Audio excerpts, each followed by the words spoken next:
In continuation, so the sense of our society is dysfunctional, our government is broken, and our sensibilities of like what unites us is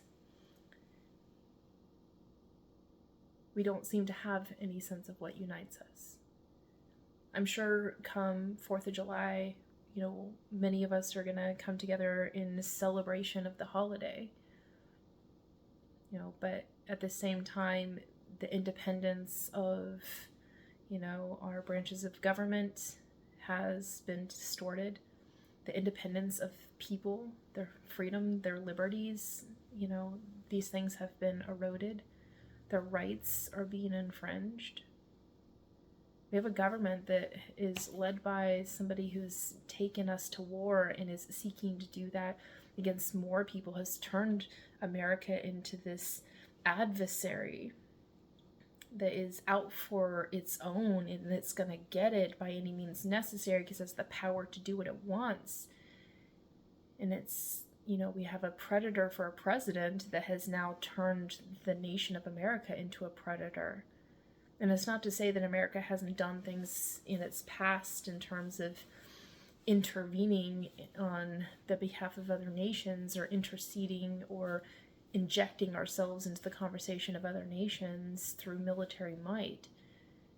But it was hoped that we could have moved beyond those sorts of things and left that in the past and evolved as a nation to become more refined, more reasonable, more just, more fair, more in alignment with this sense of like actually respecting that all people are endowed with the rights to life, liberty, and pursuit of happiness.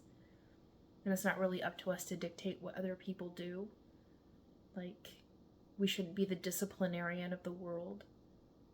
I am more, aligned with the sense of becoming an inspiration.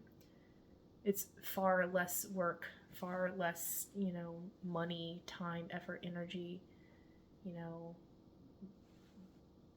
no violence and no, deconstruction or destruction when you go and you build something together with people that gets them on the same page and working, in the same direction with you. It's a lot less effort to do that. It's very much what USAID was doing in terms of going and doing the soft power and good work of showing the goodwill of America to say, we don't want to be about coming in and bossing you around.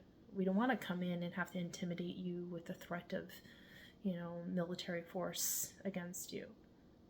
We want to come in and help you do right by your people because we can help you to foster a stable situation for people here.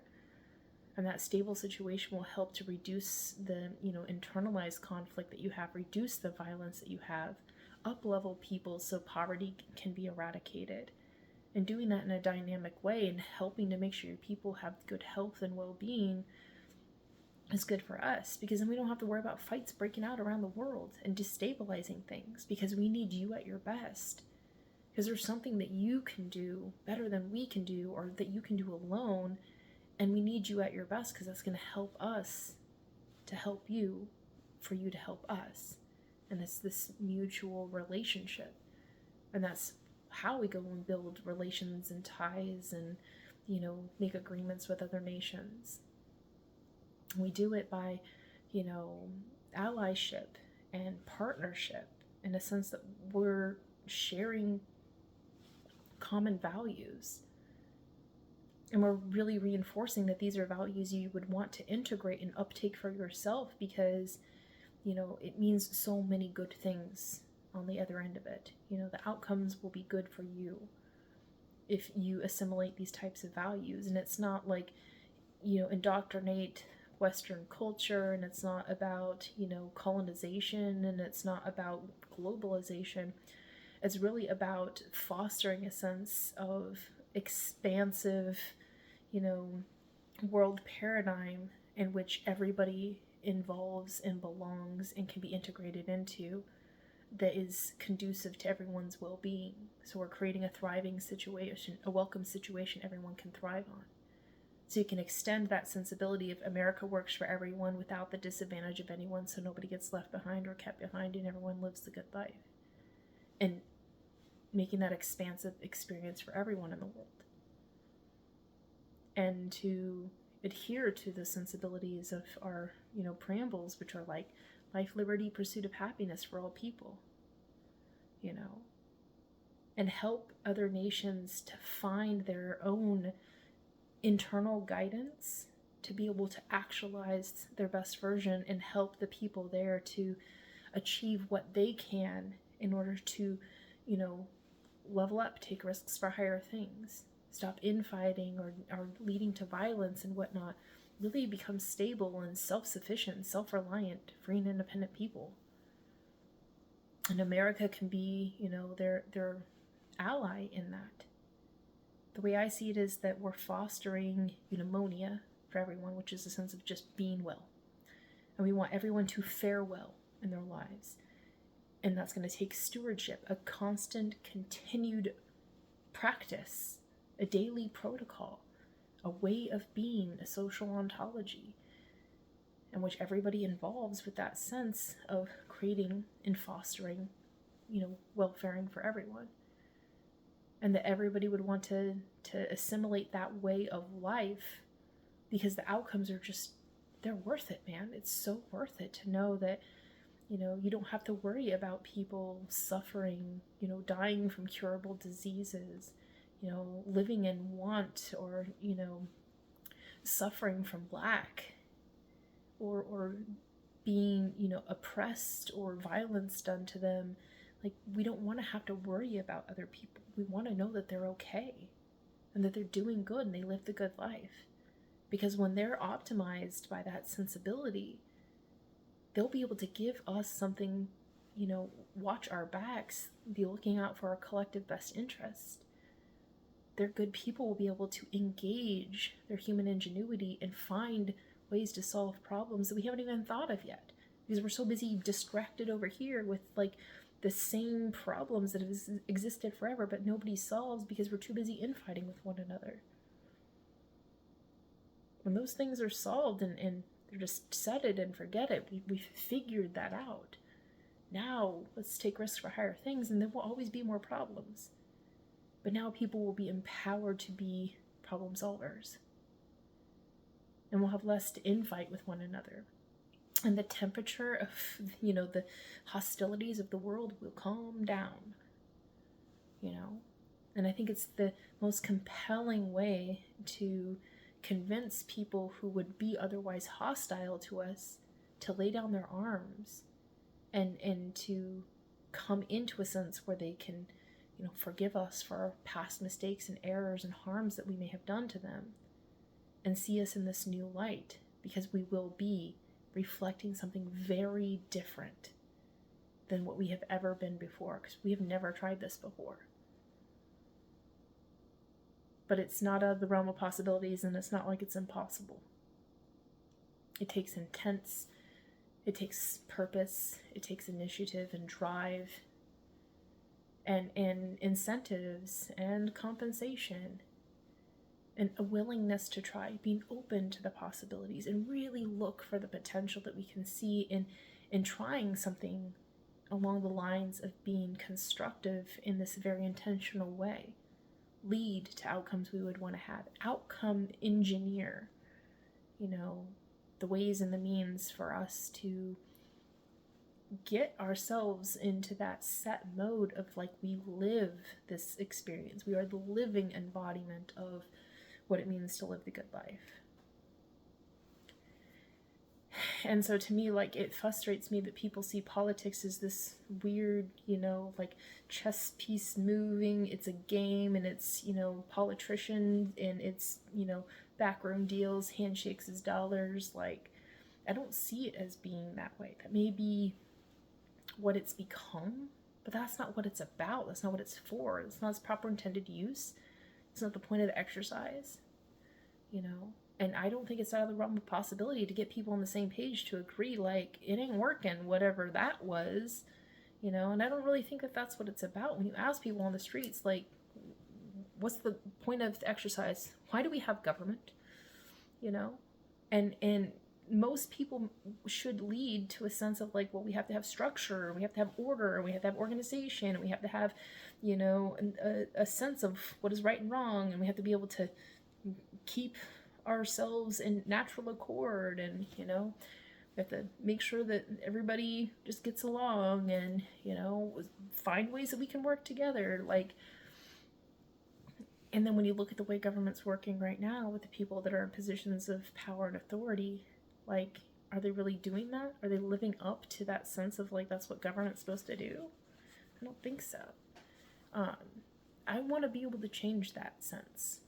I want to come in and shake things up, but I'm not going to, you know, come in as one individual person and think I'm going to be able to change everything, you know, on a whim. Like, I want to create a whole entire integrative process, an integratable process by which everybody chooses to involve with this sense of, we want the government to work in this way, and we want it to function by this sense of what is proper. We want everybody to come to the same terms and conditions of what is just, fair, reasonable, and right. And we want the government to intercede or intervene on our behalf when and where necessary to make sure we're all in accordance with that. Help us to mediate any, you know, conflicting sides, and help us find our way back into this orientation of a sense of, you know, domestic tranquility, domestic order. And to move into government together. Like, I want to take people into government, and from there blossom out a civics branch of government, and fully integrate it and embed it within the Constitution, and work out the process to like really understand, how do we optimize for that way of governance now that is more direct, that is more democratic, that is able to, you know, weed out corruptions and prevent concentrations of power, that really makes sure that the government works for everybody. And to me, like, that's a living embodiment of peace, love, and unity. Man, I'm at peace with my fellow American, my fellow brothers and sisters, because this is not a competition. You know, this is an exploration of, like, you know, the America of our highest ideals. And what does it mean to be an American? Man, this is America. This is America. And it's this beautiful mosaic of variation, and it's all good. It's all working together, you know? And to have this sense of like, I don't have to worry, so I have peace of mind. I know that America's working for everyone. And if it's not right now, we're finding ways to fix that. We're finding ways to solve it. We're innovating that problem out, you know, because we've come to the mutual agreement that, you know, everybody lives the good life. Oh, you're not living the good life? Thanks for bringing it to our attention. Now we know where we need to focus our attention, you know, to work things out with intention, directive. And we can keep that constant conversation and dialogue open so we can solve for these things, and taking inputs from the stakeholders, and then empowering stakeholders to be self-determined, self-reliant, self-sufficient. You know, it's like, it's not like the government has to come in and wipe your ass for you. You're a grown adult, you know how to do it yourself. And in the sense of like, you know, the government shouldn't be trying to impose a sensibility to people that they always have to turn to the government for the answers, you know, or the government's the only person that has the authority to, you know, do anything, or the capacity to do anything. The people should be empowered to do so. But we have to, as a collective, come to an understanding this really is a problem, you know, and we have to solve for it. So in the public stage and the grand dialogue of our, you know, political discourse, let's discuss it, let's find best practices and work out solutions.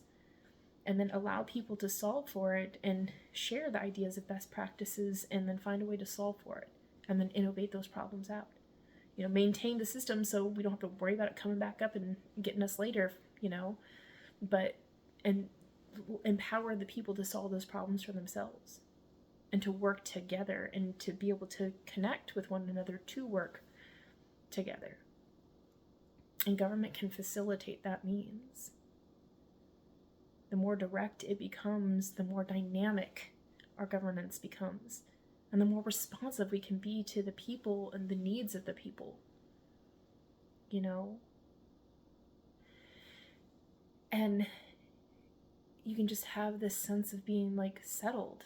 Like I don't have to fear my neighbor. I don't have to, worry about like somebody that's been led to desperation turning on us. Like, people will come into natural accord with one another, a peaceful accord, because they will see how things are really working for everyone. There's no one to look at in a sense of like identifying an enemy or an other. It's like we're all in this together.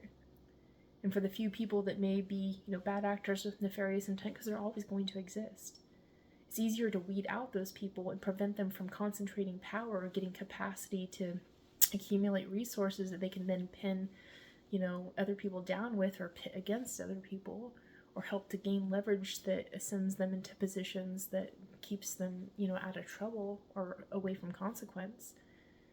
It will keep them on the level so that exploitation is no longer a business model.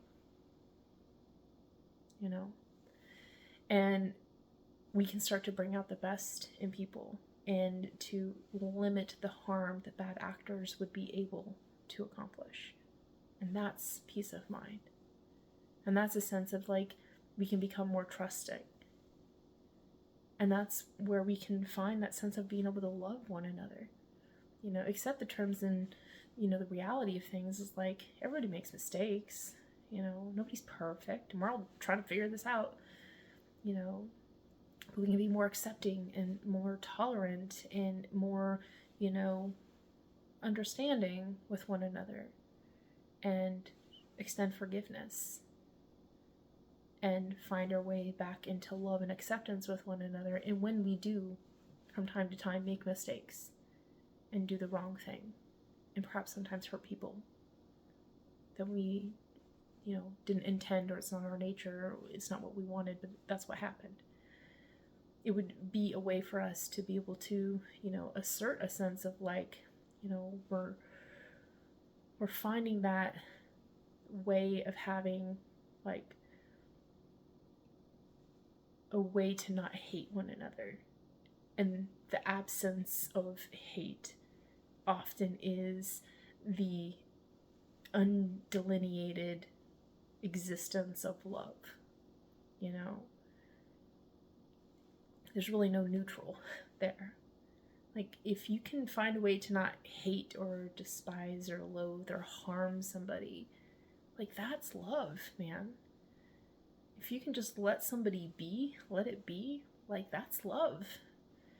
And so we may not be able to get to the point where we're all holding hands in kumbaya, or that we're, going around hugging each other and loving each other like with this intensity, but we will love each other in a sense of like, we don't have to attack one another and be out against other people, or be for a sense of something that's going to, hurt somebody or harm somebody or limit their life experience or opportunities, just because you can.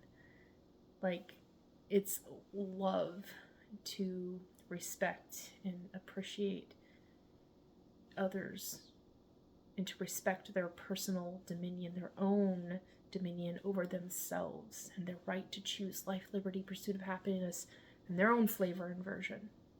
Again, as long as you're not imposing or infringing or harming other people, like, to each their own. And that is the most authentic and simple and just natural love. And deeper love and more endearing and enduring love can come from that, as we begin to see one another eye to eye, human to human. Like, the I in me sees the I in you. Like, I see you, you know, and that is the natural accord that we have with one another. And society oftentimes, you know, limits our capacity to reach each other on that level. And we can choose to instead foster good relations with one another. And, you know, this sense of like our unity is, you can look at it, the, you know, big picture of we're all planetary stakeholders. That's a pretty simple one. You know, we all belong here. We're all involved in this living situation, the experience on Earth, you know. So that's something relatable. And then you can, you know, break it down there. Like, you know, we're all human. We're all the same kind and sort. You know, we all need air to breathe. We need water to drink. We need food to eat. We need to have shelter. You know, like bare necessities of human life is pretty well consistent. We can respect that. We can value it and appreciate it. We can extend that as like that's stuff we should secure for everyone because, you know, it's important. And then, you know, coming down to a sense of like our national identity, you know, is really being able to look at others and see reflected back at us this sense of place and, you know, time, like where we are historically and situationally, you know, in where we find ourselves in our context, and be able to see in the other person a real you, a human being, another person that deserves just as much respect and appreciation as you do. You know, the golden rule and the platinum rule. Platinum rule, treat others as they want to be treated. Golden rule, you know, treat others as you would want to be treated. You know, don't treat somebody like a piece of shit, because I don't think you would like that very much, would you? And then turn it to be like, do you think that person likes to be treated like shit? No, they probably want to be treated good. Pretty well simple, you know, basic rule. And when you think of things on those terms and conditions, and then you think about, well, what keeps us in accordance with that sense of treating one another that way, well, you know, our unity as a nation, our governance is really all about fostering that type of situation that we can all thrive on. That paradigm that we're all sharing and experience, like we agree mutually to accord ourselves with this way of being that's conducive to everybody faring well, you know, and we don't want to infight with one another because that's an infringement of somebody's happiness, right? And, you know, we prosper and, you know, we thrive and we enjoy ourselves as much more when things are attuned and aligned with a sense of just like respecting everybody's personal dominion, their own independence, and bringing those intrinsic core soul print alignment values into the national conversation and really dialogue it in the sense of like I was saying, you know, our unity, it's our tie is our bond, and this is what unites us. This is what brings us together. So it has to be so integral that it can't tear us apart, you know. And that I love myself so much that I want to extend to you the love, respect, and appreciation that you deserve as another fellow human being. Because that's what I want reflected back to me. I want to live in an environment that is so conducive to that sensibility, because then it's going to be, you know, resonating on that positive level, and that's the type of experience that I want to be, you know, internalizing and involving with, you know, and I want to be at peace with others and at peace with myself. So I want to do the right thing at the right time, the right way, for the right reasons. And our sense of government can give us a means to like really trust in that and believe in it. And we can just mechanize a way for the government to be more functional and operable. You know, do the thing, set it and forget it sort of thing. And then like, oh, it's running out of alignment. Okay, let's fine tune it, get it back into where it needs to be, because the vibe will change in society. You know, we may have to shift things here and there, but that's part of the evolutionary process, and we have to be adaptable. You know, we have to be resilient. We have to be, you know, anti-fragile, as they say. You know, really understand that there's going to be things that are going to not, you know, pan out exactly as we want. We have to be able to adapt to that, you know, assimilate, you know, the best accords we can, and move forward with the integrity bound, you know, part of things, and build that up. So structurally over time, there's more constancy and consistency and trust in the systems that we have built over time, reinforced, trusted in, and they give us the good outcomes that we would actually want. And government gives us a means to be able to achieve that. And now when I look at things like the potential that I see in everything, and how we would be able to go about integrating this into our society, into our politics, I see it as, you know, assimilating this, you know, new type of political party, not really having to be like rooted and formalized, but a responsible party. Like those who choose to be responsible and take ownership for what needs to be done to make things better. And, you know, according ourselves with one another in a sense of like, you know, we're all in this together and we're all we got. You know, and if we can all get on the same page, man, we can do incredible things together. And so we come at it with the orientation of mutualisms, you know. There's the concept of socialism, and there's communism, and, you know, there's consumerism, and there's capitalism.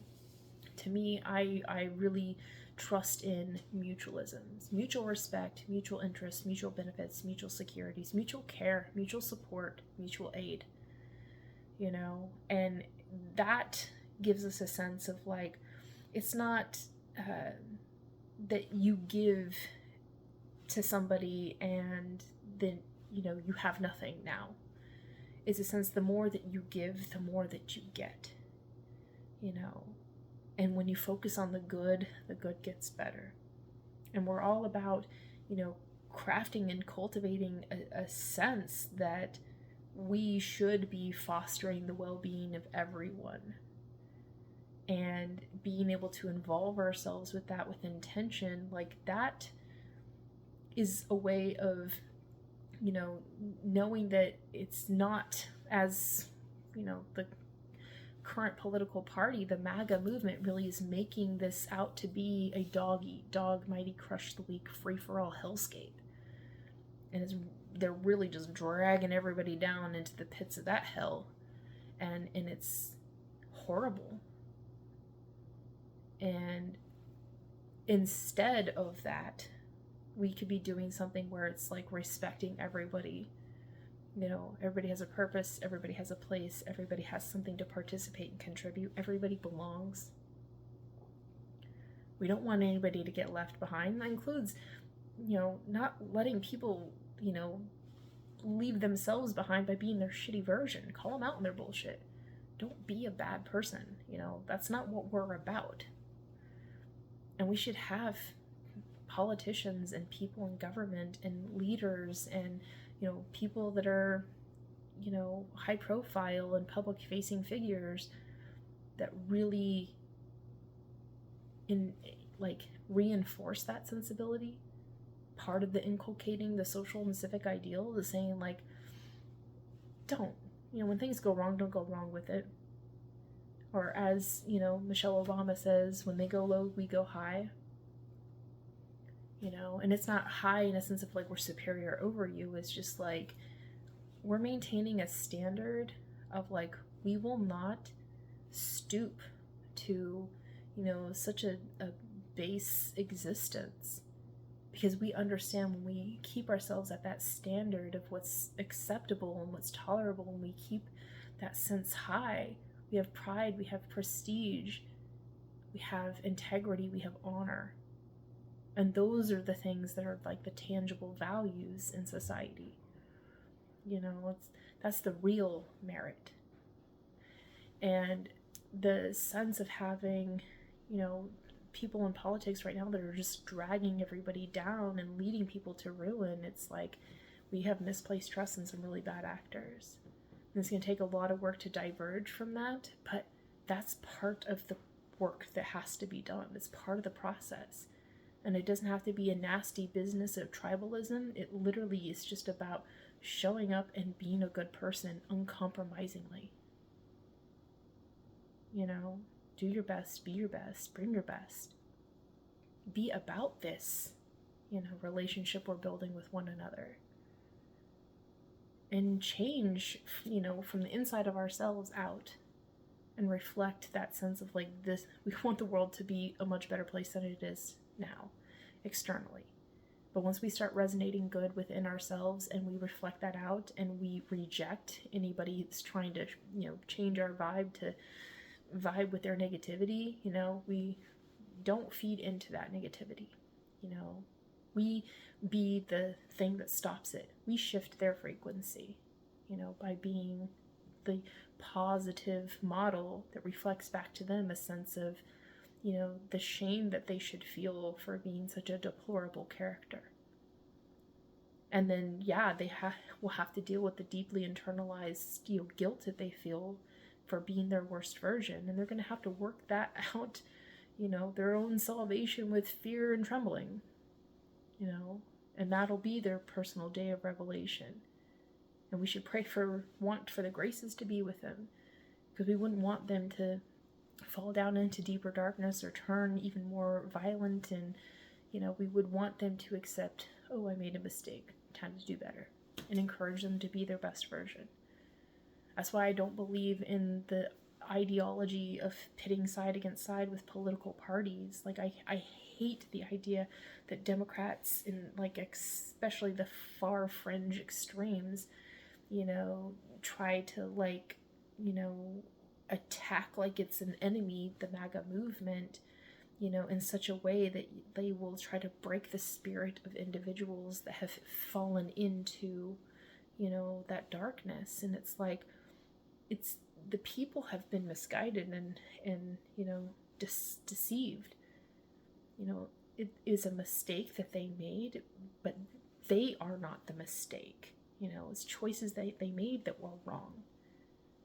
And we should want to help them to realize the error of their ways and give them opportunities to come into full acceptance that wasn't right, And then they're going to have to find something new to orient with. And you're certainly not going to do that as some would say, wagging your finger at everybody. You ought to not be that way, or some moral superior high horse. It's a sense of like, we have a standard, absolutely, and it's a high standard, and we should want everybody to level up and live up to that quality standard. But, not everybody's going to be able to meet those expectations right away. Everybody has a different starting point. We have to help them in their becoming process and not hold them back to, versions of themselves they were before. Invite them with a welcoming situation to move out of alignment with that negative, continuum of negative outcome consequences. The spectacle that MAGA has become, the spectacle that POTUS 47 has created and is leading everybody down. Diverge from that. Don't invest time, effort, energy into it. Don't sanction it in a positive way. Ignore it as much as is possible. Not ignoring the tragedy that's being created there, and not ignore it by not seeing what's happening to call out the bullshit and stop the corruption, but in a sense of don't feed into it, in a sense of don't give it an air of breath of legitimacy, and then reinforce the contrast to it to say this is the standard that should be met, and this is where they're at. They got a long ways to go to get up here, but guess what? It's not an impossible task. But certainly it is impossible if you choose to not involve yourself in trying to do better and be better. And that's what you have to do is welcome people into an opportunity to change.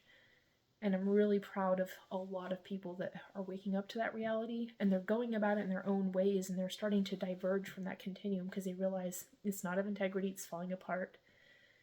But because there's no like solid and substantive, place of belonging for everyone, you're seeing these rifts and these factions create, and these branching off of MAGA, which is being mutated into these other variants, some of them even darker than they ever were before, and it's becoming really, really dangerous and hostile. And the best way to solve for that is to create a situation that's welcoming, that everybody can thrive on, and invite people into it. Because we would want those people to see the error of their ways, and they're going to try to look for a new place to orient and align with. And we don't want them to be caught up by other bad actors with nefarious intent that are going to exploit those people in their weak and vulnerable state. They're weak and they're vulnerable in the sense of like their whole reality got shattered, and they realized MAG ain't what it said it was. POTUS 47 wasn't going to make America great. He wasn't going to make your lives better. He didn't care about you. And then waking up to that reality, I'm sure it hurts to realize you misplaced trust in somebody, you misplaced trust in a movement that really was not about what it said it was. It had a very thin veneer of this illusion that it was something, and then when, rubber meets the road, it's a terrible thing that is not good for anyone. And so people waking up for that, they're rightly pissed. They're probably deeply confused. Some people are probably really hurt. I'm sure they're going through the grieving process. We have to find a way to integrate them back into society in order for them to not be caught up into some even more extreme radicalization. And the Democratic Party needs to get their act together. Like,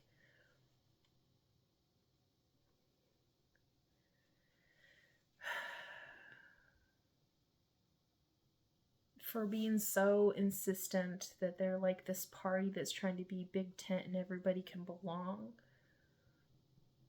they very much create an atmosphere in which people wouldn't want to belong, because the way they go about doing things is not inspiring a lot of confidence that they're going to be able to hold it together when they get into power. They're fumbling and they're struggling, and there's no clear form of leadership. They lack platform, they lack strategy, there's no vision. There's no point of their exercise. They're just like we are not them. We could never align with them, and that's good that you understand that, but you have to take it a step farther, and you have to know where you're going. And you have to decide, what it's going to take to get there, and what you're willing to do to make that happen, and where your boundary limits on that, and how can you engage people, and what initiatives are you going to bring forth that engages people, activates them. How are you going to empower people so that they can bring into the fold of the democratic movement, the tangibilities and the structural integrities of being able to get people into the positions of power who are going to enact the will of the people, govern on their behalf, and empower the people to self-govern. Democrats are not doing that. They have no great goal in common. They have piecemeal solutions, and maybe we want affordability. We're just going to keep throwing that word out there, but so where rubber meets the road, what does that represent? How do you point to that and say problem solved? What are you engineering, and what's going to be the outcome, and who you're going to have to activate to make it work? And they just don't have that. And I think it's because they just lost their way after Obama.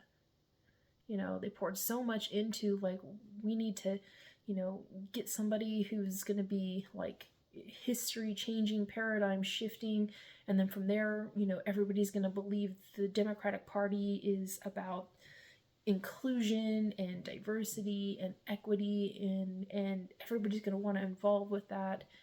And they just like rode that wave as that wave came crashing down, in a sense of like, you know, it hit its peak, but where was their momentum that they were building to keep it going? You know, they didn't have much. And there were a lot of mistakes made along the way that just like slowed down the momentum and made it even worse. And that's where Republicans came in and like took on, you know, well, if we just pour enough money into it and we just, you know, promise all the people who have the hordes of money that they can, you know, pour into whatever, and it's not going to be anything on their back to throw $1 million at this, you know, campaign or whatever. It's nothing to them. Like, if we can just appease those people, man, we'll be able to have enough accumulated assets, resource, capital, agency, you know, and all the, you know, big movers are going to be moving with us, that we'll be able to just like take control of the reins, and then we'll make the nation move in the direction that we think is going to be best. And then they make this Project 2025 book, which is essentially racism's cool again, misogyny is what we're all about, you know, we want to set up an autocracy, a technocracy, we want to make sure that, you know, authoritarian rule is the new norm, and that it's perfectly fine for us to have a segregated society, and we want to have people suppressed because it's easier to control them, and we want to limit the, you know, rights of people, because, you know, people who are not empowered by rights, you know, have no capacity to stand up when they're being even more oppressed. And that's what we've seen playing out, you know, in this current administration. So, you know, they may have a significant amount of people who, you know, have sold their souls to amass money, that they don't have values and they don't care about human life or, you know, anybody else's happiness. They're perfectly fine with harming or hurting or even killing people or letting people die, in order for them to, you know, assume the power structures that they want, get the permission structures that they need to be able to make money in the channelings that they have determined as this is what they want to invest themselves. This is the future they want to build. You know, they don't care that they're leaving whole populations of people behind. That's what the Republican Party has become. This is just very gross and perverse. The worst of humanity aligns with it. And the people who, you know, thought they were Republican because they, you know, were aligning with, you know, small government, and they were pro-life, and they like the conservative values of, you know, government shouldn't be overspending and more people should be able to keep that money in their pockets. What they're realizing now is that, you know,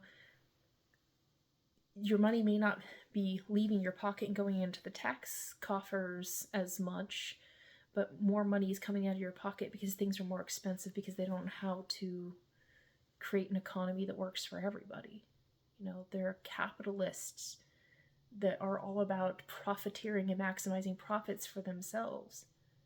You know, that's why the president started a war, so that he can help his oil baron buddies make a whole bunch of money off of the American people who are being ran destitute because the cost of gas is over $5 a gallon. You know, so you have less money, and they don't care about helping you to increase your wages so you have more money there. They're not looking at making, you know, housing affordable for people. So more and more of your money is going to less and less, you know, capacity for that dollar to stretch. So your life options are shrinking, you know.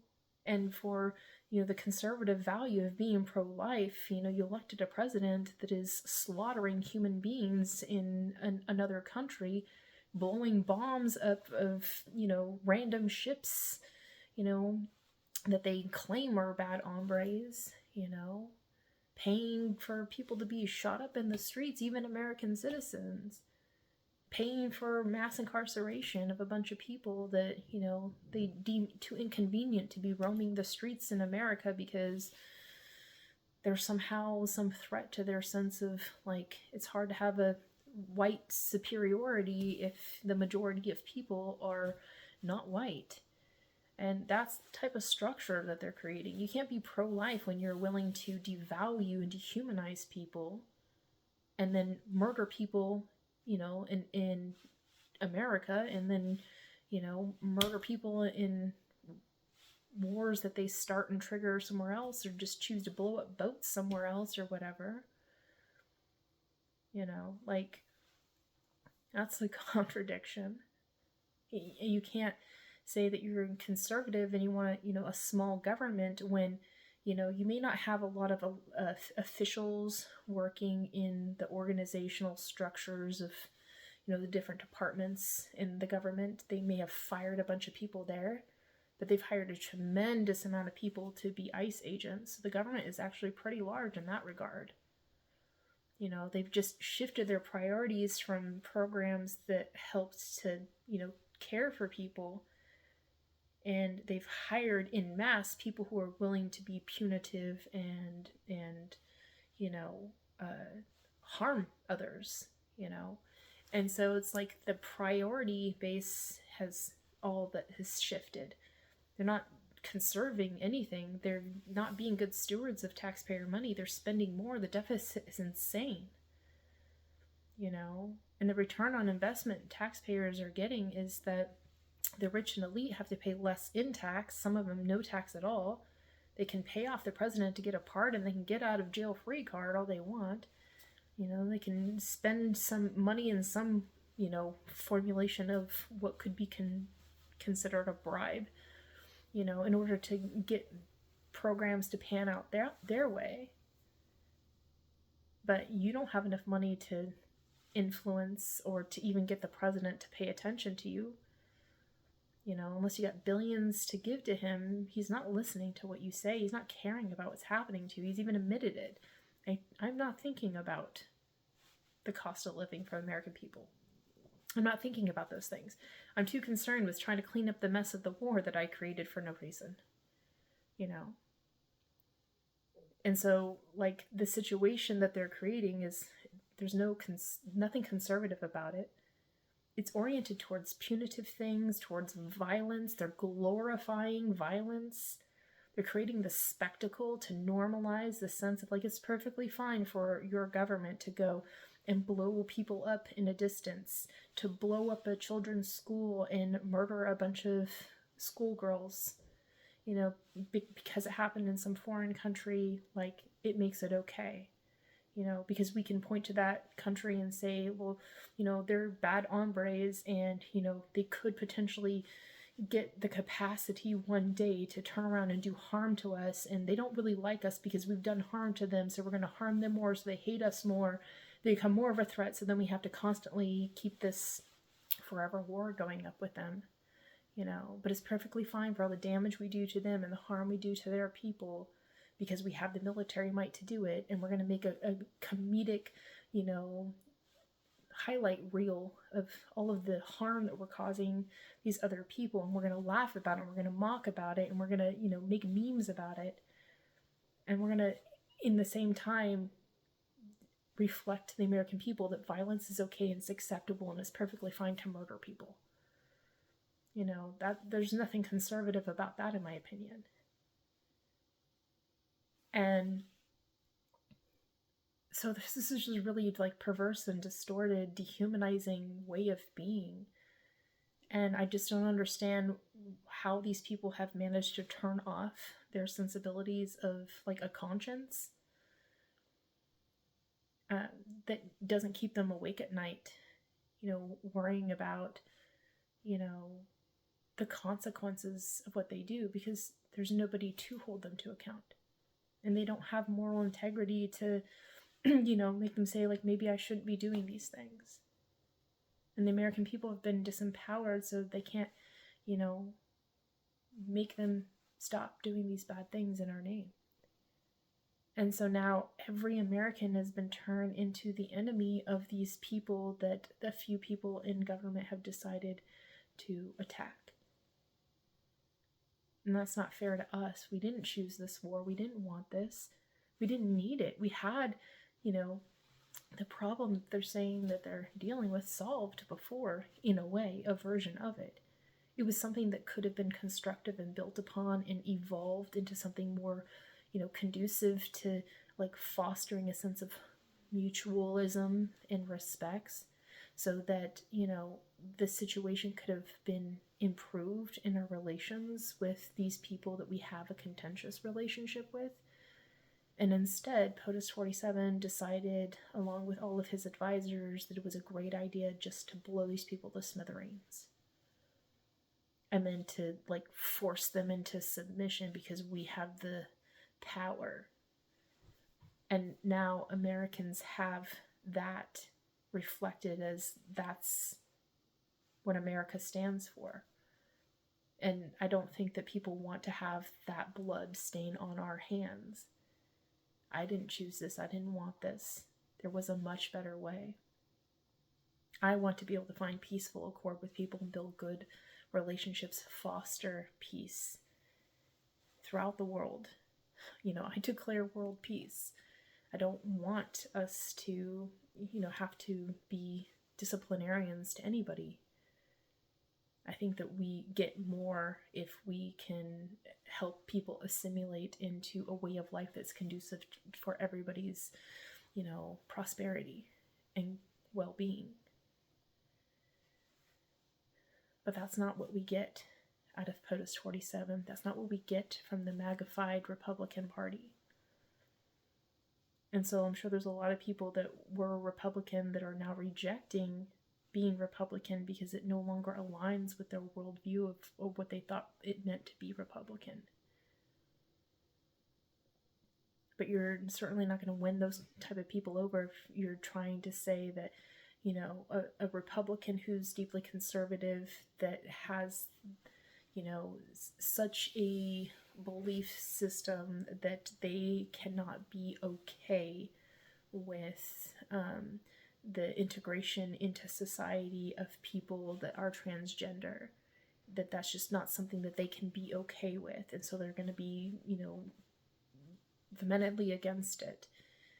But then the Democratic Party says, no, you have to accept everybody as they are. You're never going to find the common ground in which we can come together to say, ultimately at the end of the day, how somebody chooses to show up in the world is entirely their own. That's personal dominion.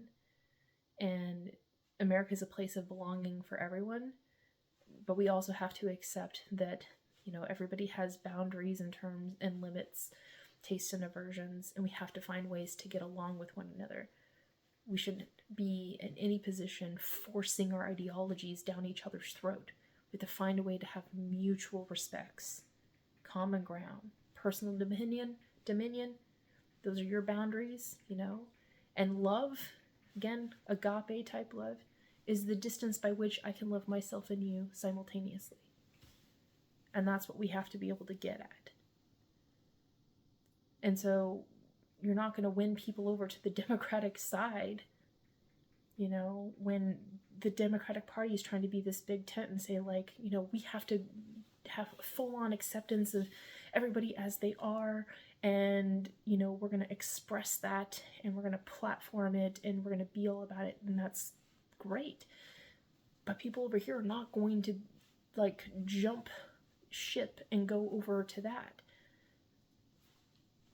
Willingly. You have to have that sensibility where we can come together and, the baseline standard of, you don't have to fully integrate the ideologies of the left or the right. You just have to understand, at the root of that sensibility, what you're saying is the point of contention that you have in regards to this thing rests on this matter of fact, truth, inherent, immutable truth. And that's something of substance that we can build upon to create safe space in society where everybody can fit in and belong without, invading other people's way of being, to come into that mutual respect with one another, and work out ways that helps to put us at ease in regards to our worst fears about the, potential for bad things to happen if we don't do something about containing or controlling or limiting the capacity of people in certain ways.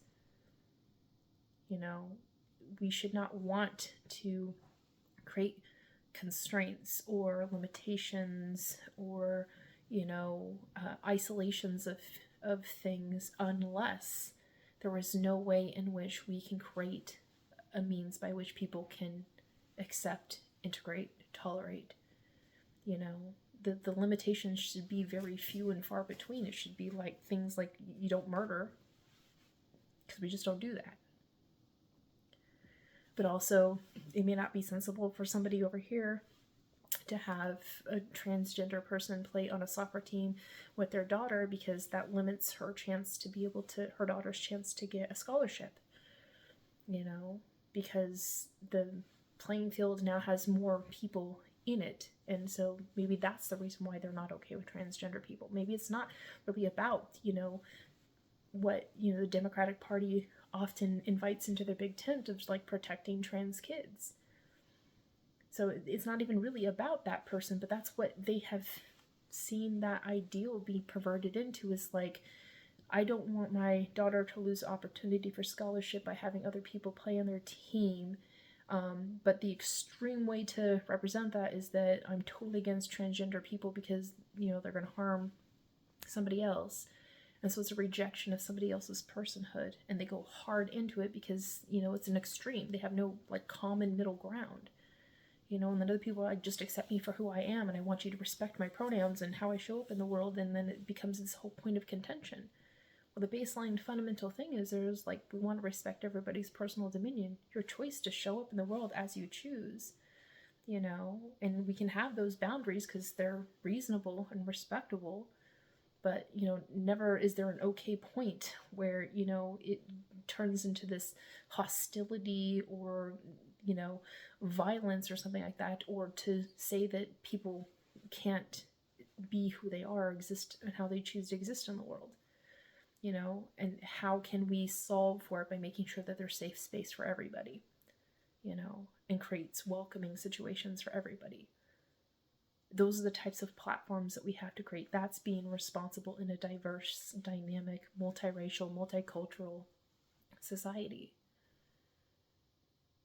And it will help to pull people away from like the extremes where they don't have to like assimilate the worst, you know, senses about an ideological, you know, way of being because of some policy that they would like to have, you know, and then the whole party's like, well, this is how we're going to approach talking about this idea.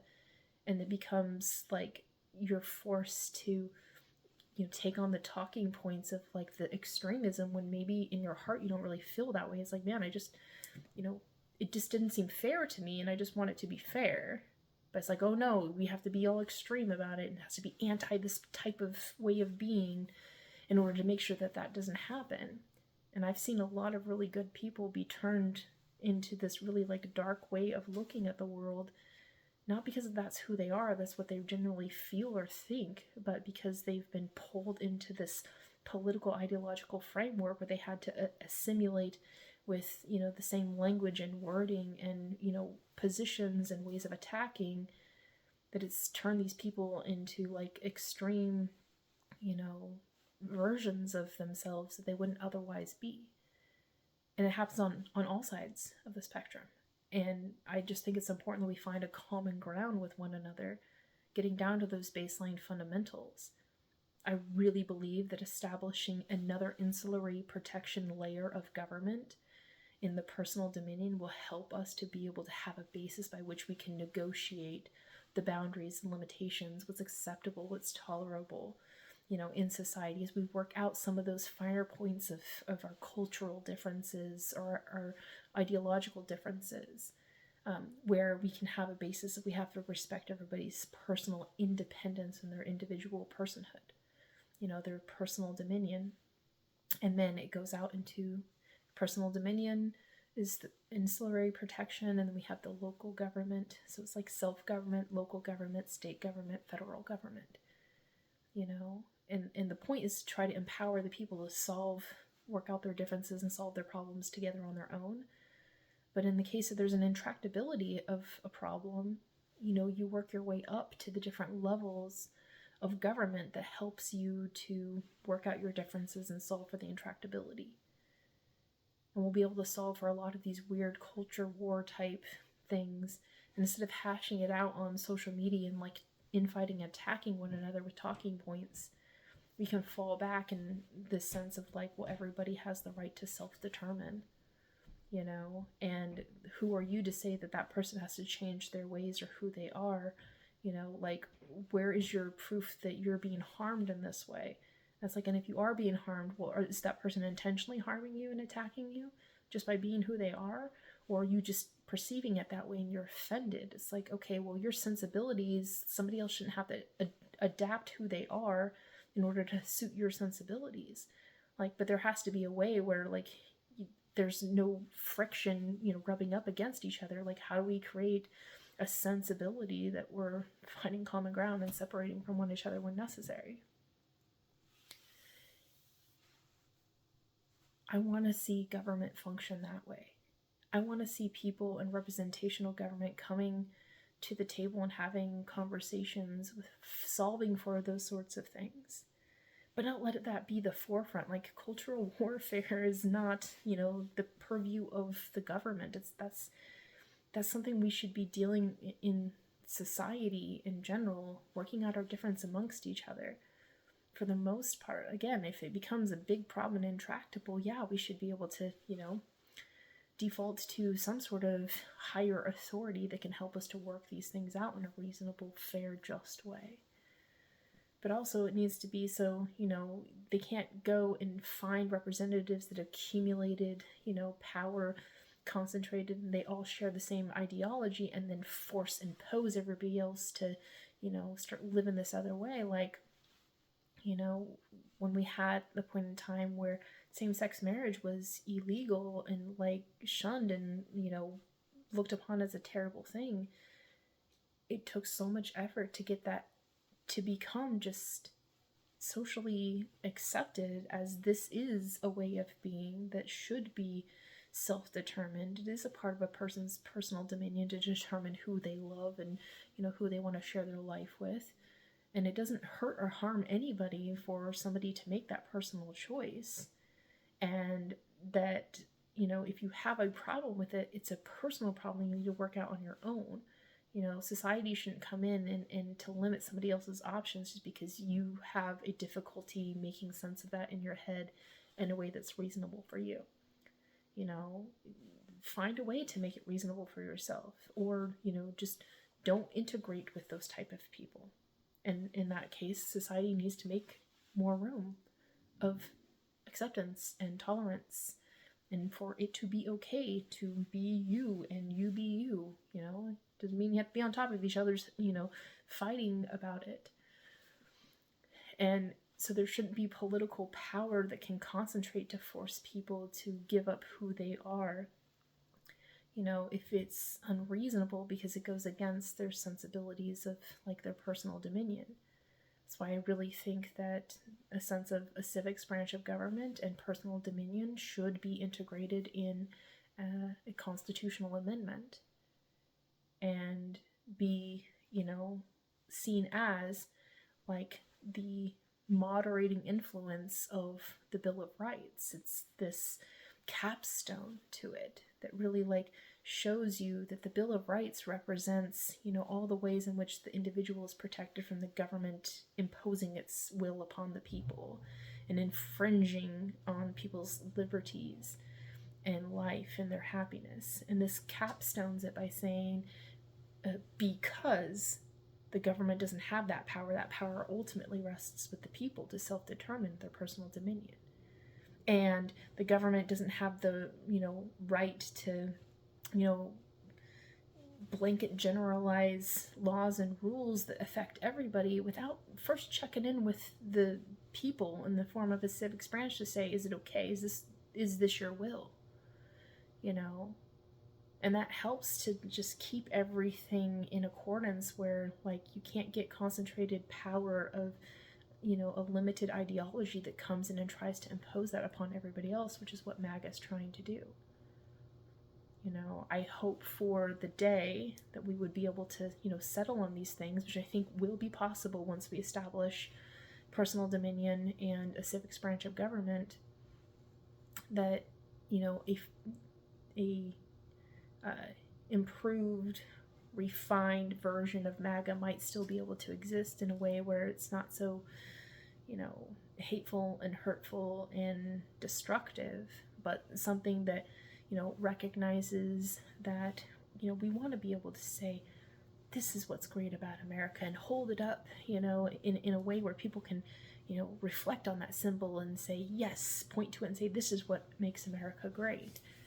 And that, we want to be able to amplify that sense of what makes America great. And now we're going to go out and help do political movements that makes that happen. We're going to work on policy that makes that happen. We're going to help people, build businesses around the idea of like the greatness of America is embodied in this. That's okay, but it certainly shouldn't have the capacity or an empowerment to, say that America's greatness is a way to, segregate whole populations of people, or to leave whole populations of people behind, or to give, a blank check to people in government to, misappropriate funds, or, like all of the things that MAGA is manifested into right now, because it has no boundaries, no limits, no self-control. Maybe one day it can evolve into something more refined and well-suited that is conducive to the welfaring of society. Just a different way of expressing the potential that's there, and work it out in the form of this whole experiment we call America. Try for new things, take risks for higher things. Yes, do that, but, recognize that your way of doing things may not be conducive to everybody else's welfaring. And so, while it may work in some areas in some ways, don't expect for it to be this, everybody's gonna like all of a sudden submit to that if it's not something that, they can really see themselves involving with. Your movement has to be compelling. People have to want to be involved with it. You can't just accumulate as much power as you can and then force everybody in submission, which is what they're trying to do now. And America's not such a great place because of that. There's so many people that just wholly reject that, and many people that were a part of it that are rejecting it now, as it's starting to mutate into this really, really nasty, violent thing. And many people are starting to reject it. It's like, whoa, that's a line that you cross that I'm not okay with. But where do they go? They have no political home. And it's a hard place to be if you don't have a sensibility of like, politics ultimately is a very personal thing. You share that experience with other people, and it's very similar to like having a favorite sports team or something. So you have community, and you have congregation, and you have, a sense of relatability, and you have bonds, and you have, shared stories and common interests, and you have, a history that you're building up, and you're establishing culture and roots and all of these things, and you're establishing tastes and aversions, and you're reflecting back to one another, and you're role modeling things, and that can be a good thing and a bad thing, as we know and understand. Like, there's extremes to everything, but we should want for as many variations of people to express themselves as possible, but for people to really understand that in independent individual process of politics, you don't have to like jump on a bandwagon of one party or another just because you have to fit into some category. Like, really, your politics is about like what you believe is the right way for us to involve with one another and keep it all copacetic, And if you can find other people that are similar to your beliefs, and they want to see change happen in different ways, coalition build and move things in those directions, and that's great. But the two-party system that we have right now is really detrimental to our well-being. It's not conducive to our well-being, and it's harming our relationships with one another because it's so deeply factioned, and this political spectrum is so varied. Like, there's people that are falling more into the independent realm, but independent is still, in a sense, like, you don't feel like you really have anywhere of belonging, because the system of, elections has always really just limited you to this binary choice against lesser evils, Democratic or Republican. Those are your options. because the viability of a third party run or an independent run is just not feasible with the current structure of elections. And so a lot of people feel forced to pick between them, or they just opt out, like, I don't want to choose either one of them. Which I think is a lot of the reason why, the Democrats lost in 2024, because there were so many people that were like, I can't stand behind that, because what do you stand for? You don't even know what you're doing or where you're going. I mean, you got some piecemeal solutions, and basically your platform is, we're not them.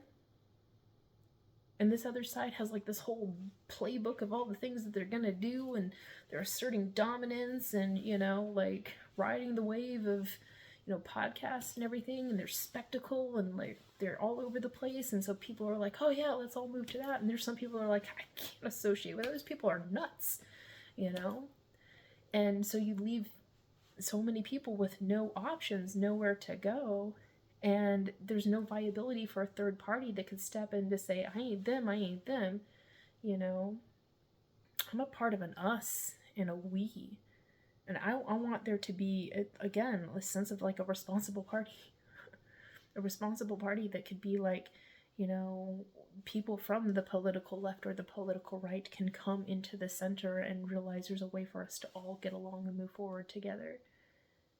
Give our nation a chance to have a reset where the Republican Party and the Democratic Party can, reformulate and refine itself to be more reflective of what the people in the center are saying, this is what we would want to have. If I'm an independent person and I can think for myself, and I can, move forward in the beliefs that I want, and I just have a sense that everybody should have the right to independence, but we can mutually accord with one another, like, the Republican and the Democratic Party would have to better reflect the will of the people, instead of like drawing these fine, thick, distinguishing delineations and saying like, you're either with us or against us, which side of the line are you on? And then try to convince people, and then some people are like, well, I want my vote to count, I have to vote for somebody, like, and then they become so easily swayed, as they call them, the swing voters or whatever, and they can be swayed to go one way or another. But then we have whole populations of people just opting out of elections altogether. And we need as many people participating as possible, otherwise we don't have a democracy. But if you have two parties that are extreme or just like nonsensical, and there's no viability for a third party option to be able to fit into that sequence, then you are really discounting so many people. And then the only way to count those people in is if the people from the extremes in their parties bring it more back into center. But we have not seen the Democratic Party or the Republican Party bring things on back home to center in a very long time. And so the viability of having a third party independent, that's a permanent part of our structure of governance in elections, would give us a chance to help to make sure things don't go so extreme, because the Republicans would know that they're not just up against the other. It's, the independent free thinkers, the people that are about common sense solutions, and the people that are part of the Democratic Party that have this whole different variation, of ways of being. And so the Republican Party, in order to be competitive in that arena of politics and campaigning, they would really have to, build entire systems of trust. They'd have to build policies, that are compelling. And they're going to have to do a whole lot of, brand damage repair, because they have, been so assimilated in with MAGA for so long that people look to that and be like, that's fucking insane. I don't want to associate with that. You guys lost your minds. Like, this is not conducive to well-being, and this is not government, and that is not, adhering to the Constitution.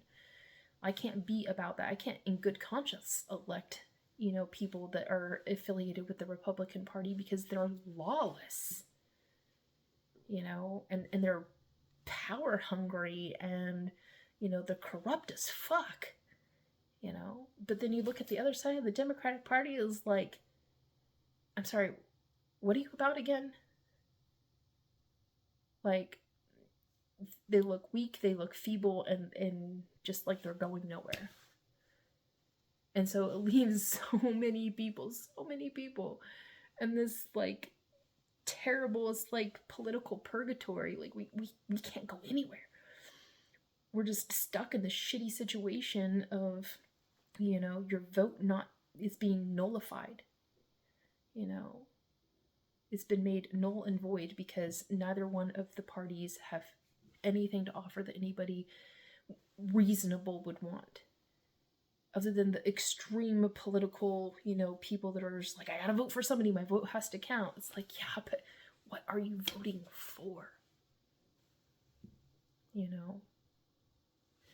And so there's so much missed opportunity, and it's disappointing because I think more people should be empowered to be voters. We should want more people to want to vote, and you're going to have more people that are willing to vote if you can have a third party.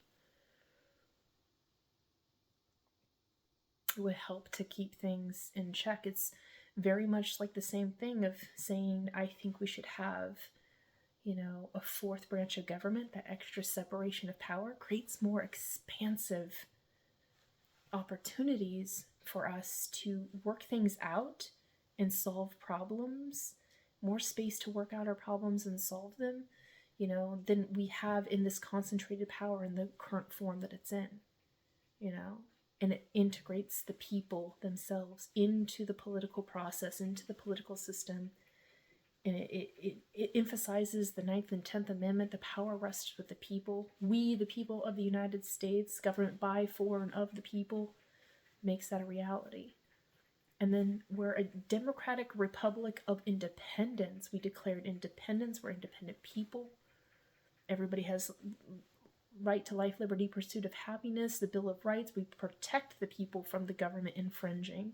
We put limits on the government. That's what the Constitution is. It says enumerated powers. You don't get more than that. Anything that is not, enumerated retains within the people, and so having another distinguishment of an ancillary protection of another level of government in the form of personal dominion makes sure that, the federal government has to bypass, get through the state government and through the local government before it can even get to your personal dominion.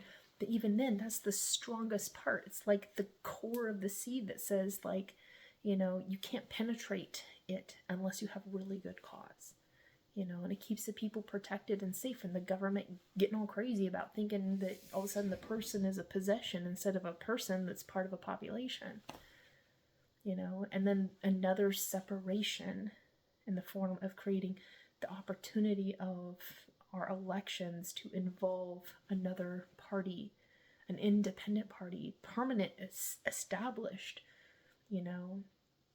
position from which there can be a viable alternative to the dichotomy that we've been caught up in that has never produced us good results, because it has not done enough to bring us together as a nation. And parties have they lost the point of their exercises. And so there's no way to establish a middle ground. We need to have another separation of another party that is a part of our political election process.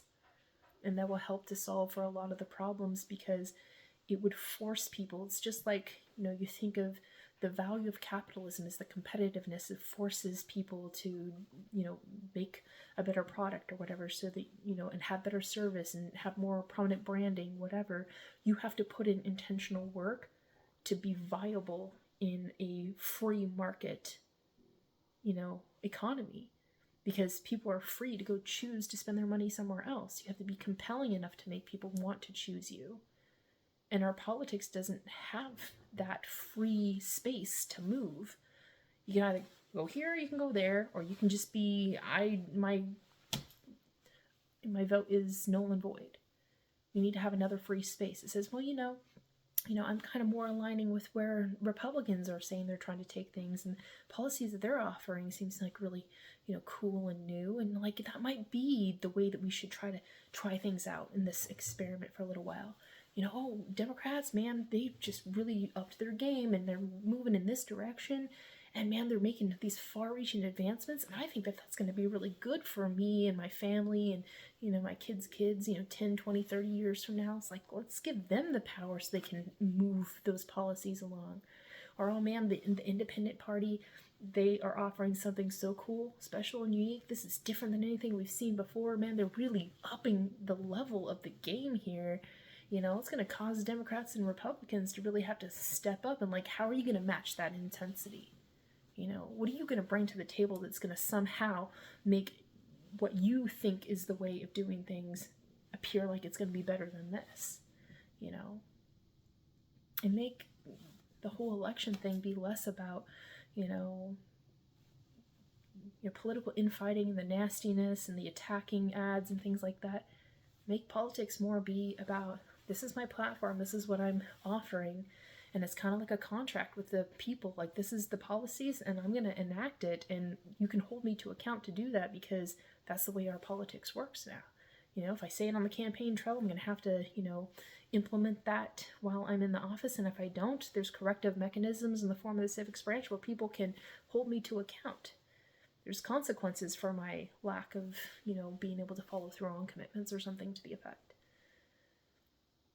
And then that sensibility, that offering, that people know that they're not just getting hollow promises or fake platitudes or being outright lied to, like Donald Trump has done. If he was held to account and responsibility, like it was a contract, everything he said on the campaign trail and everything that he put on his website and said, these are the policies, these are the things we're going to do, he had to follow through on those commitments in office. And if he didn't, it's a breach of contract, and there was consequences to that, including potential impeachment. I think that would compel much better candidates to enter politics, because you wouldn't be able to lie and scheme your way into getting into office. It'd have to be real and tangible. And then the American people can trust in the political process, and they can trust government more. There would be good outcomes to that. Just because the system isn't working right now and hasn't been working for a long time, and it's being broken down and disfigured and mutated and becoming really dysfunctional and kind of like cannibalizing itself right now, because that's what POTUS 47 has decided, he can get away with it, so he's going to do it. We will never be able to go back to what we were. It's kind of like, once the system has been cannibalized and metabolized, all you got is the nutritionally drained biological output. And we gotta have some way to handle the shit. And the only way to do that is to like really recognize, well, we can use it as fertilizer to put into the soil to plant the seeds for some new growth that's going to come. And you do that by like really taking what is there, what has become of us, and say, I can work with that. It's like having a pile of junk and saying, it's like, yeah, it's all broken pieces and whatever, but you can repurpose it and find some other way to bring it back together. The whole point is to find the things that matter, the things that have been functional and enduring. The Constitution, the Declaration. Let's get back to, brass tacks. Let's get back to first principles. Find new ways to orient and organize. Find ways to embed and instill and ingrain and integrate fully, so that, nobody can come in the future and take away like these things that we have decided are fundamental to the establishment of our capacity to fare well in our lives and society. Fully like establish the permanency of that, and then start to build out the capacity for scaffolding, for like, policies that are like, this is something new and different. We don't know if it's going to work. We're not going to like go 100% all in on it. We're going to try it out. And if it doesn't work, we're going to sunset it and we're going to try something new, and have these scaffoldings that you can build up that helps us to build as we go the permanency of our structure. We have the capacity to be able to do that, but we're not going to get there unless we have this separation of powers, the, empowerment of the people and personal dominion.